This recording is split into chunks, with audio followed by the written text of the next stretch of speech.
சோதனை மேல் சோதனை. சிவகங்கை பிஜேபி வேட்பாளர் வேதனை. நாட்டின் 18வது மக்களவைத் தேர்தல் 7 கட்டங்களாக நடைபெறும் நிலையில் தமிழ்நாட்டில் முதல் கட்டத்தில் ஒரே கட்டமாக தேர்தல் நடைபெறுகிறது. இதன்படி ஏப்ரல் 19ஆம் தேதி தேர்தல் நடக்கிறது. இதற்கிடையே தமிழ்நாட்டில் திமுக தலைமையில் ஒரு கூட்டணியும், அதிமுக தலைமையில் மற்றொரு கூட்டணியும், பாஜக தலைமையில் ஒரு கூட்டணியும் இணைந்து தேர்தலை சந்திக்கிறது. நாம் தமிழர் கட்சி தனித்து களம் காண்கிறது. பிஜேபி சார்பில் மாநில தலைவர் அண்ணாமலை, தமிழிசை சவுந்தரராஜன், எல் முருகன், பொன் ராதாகிருஷ்ணன் உள்ளிட்ட பலரும் போட்டியிடுகின்றனர்.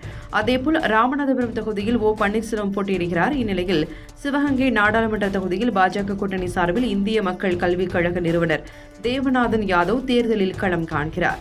இந்த சூழலில் அவருக்கு எதிராக பிஜேபி தொண்டர்களை சிலர் மறைமுகமாக போஸ்டர் ஒட்டியது பரபரப்பை ஏற்படுத்தியது.